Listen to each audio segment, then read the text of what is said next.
stop what you're doing.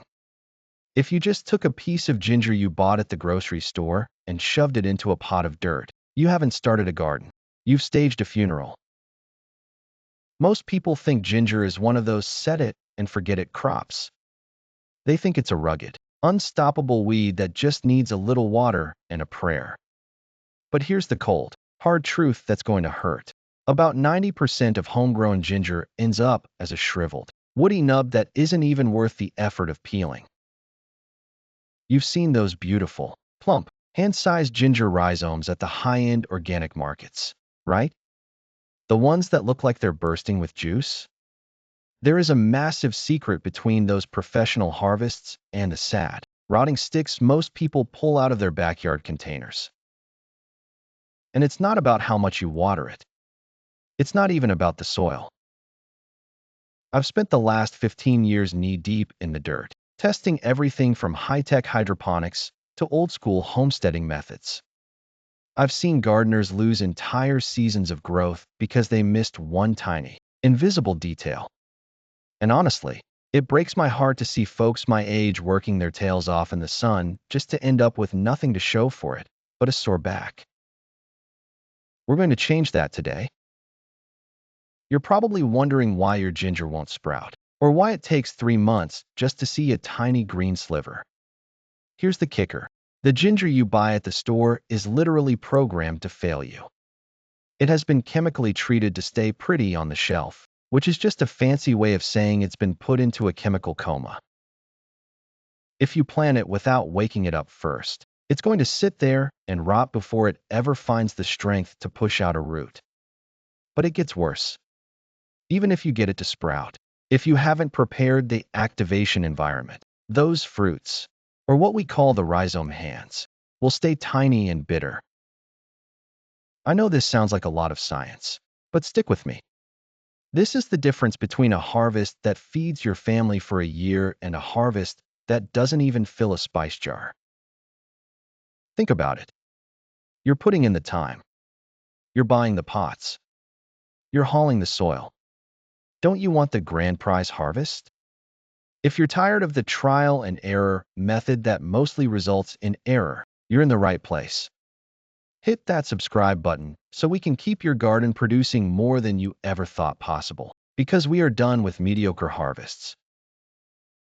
Now, you might be asking, Porter, what is this one thing I can't plant without?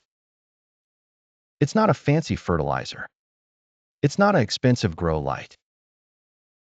It's a process called rhizome priming, and specifically, a very certain type of biological soak that dissolves the growth inhibitors sprayed on commercial ginger. If you skip this, you're basically trying to run a marathon with your shoelaces tied together. But here's where the real magic happens. Once you strip away those chemicals, you have to introduce a specific catalyst that tells the ginger, hey, it's time to explode. If you've ever wondered why some farmers get ginger hands the size of a dinner plate while yours look like a pinky finger, it comes down to a specific mineral balance that most people completely ignore until it's way too late in the season. But before we get into the how, you have to understand the why. Ginger isn't a root. It's a living, breathing storage tank. And right now, that tank is locked shut. So, what is this biological soak I'm talking about? It sounds like something out of a laboratory, but you can actually do it right in your kitchen with nothing more than a glass bowl and some lukewarm water. You see, industrial ginger is often sprayed with a growth inhibitor called chlorpyrifam. It's designed to keep that ginger looking sleepy and shelf-stable for months. If you don't wash that off, your ginger is essentially wearing a chemical straitjacket. Here is the secret. You need to soak those rhizomes in filtered, lukewarm water for a full 24 hours. No more, no less. If you go longer, you're inviting anaerobic bacteria to the party, and your ginger will turn into a mushy, fermented mess. But if you want to take it to the professional level, the way the big growers do it, you add a tiny splash of food-grade hydrogen peroxide to that soak. It does two things. It nukes any lingering hitchhiking fungus and it pumps extra oxygen right into the eyes of the ginger, effectively screaming, "Wake up!" at the cellular level. Now, once you've woken it up, most people make a fatal mistake. They take that wet ginger and shove it straight into the dirt. Don't do that. If you want those massive, hand-sized fruits, you have to perform what I call the great division. You want to cut that big rhizome into smaller, 1 to 2 inch chunks. But, and this is the part everyone misses, each piece must have at least one healthy eye or bud. Think of these eyes like the cockpit of a plane. Without them, the rest of the ginger is just dead weight. After you cut them, you have to let them sit out on your counter for 48 hours. This allows the wound to callus over. If you plant a fresh, wet cut, the soil bacteria will eat that ginger from the inside out before it even has a chance to sprout. We're building an armor plating here, folks. But here's where the real smart senior secret comes in. You might be thinking, okay, Porter, it's awake, it's calloused, now what? This is where we talk about the mineral catalyst. To get those jumbo-sized ginger hands, you cannot rely on standard potting soil. Ginger is a heavy feeder, but it's picky about its diet. Early in the game, it doesn't want high nitrogen. That just gives you pretty green leaves. To get the fruit, you need a massive spike in phosphorus. I'm talking about adding a heavy hand of bone meal or a high-quality rock phosphate directly into the planting trench. This phosphorus acts like a structural engineer for the plant, telling it to expand the rhizome horizontally rather than just sending up one lonely, thin stalk. But there's a catch. Even with the perfect soak and the perfect minerals, there is one environmental trigger that most home gardeners completely ignore. If you get this wrong, your ginger will stay in a stunted survival mode all summer long. I know this might sound like a lot of steps, but trust me, once you see that first thick, pink-tipped shoot explode out of the ground, you'll realize why we don't settle for grocery store luck. Now, you might be wondering, once it starts growing, how do I keep it from getting woody and bitter? The answer isn't in what you put in the soil, but how you move the soil around the plant. I hope you're ready, because this is where we turn a hobby garden into a high-yield ginger factory. By now, your ginger is awake, it's calloused, and it's sitting in that phosphorus-rich soil. But here is the massive mistake that separates the amateurs from the masters. Most people plant their ginger, walk away, and wait for harvest. If you do that, your ginger rhizomes are going to grow near the surface, hit the air, get tough, and stay small. It's like trying to grow a giant potato without ever hilling the soil. You see, ginger grows upward and outward. As those beautiful green stalks climb toward the sun, the hands of the ginger actually start pushing themselves out of the dirt. If they see the light, they stop growing. They develop a thick, woody skin and lose all that juicy, spicy ginger flavor we're after.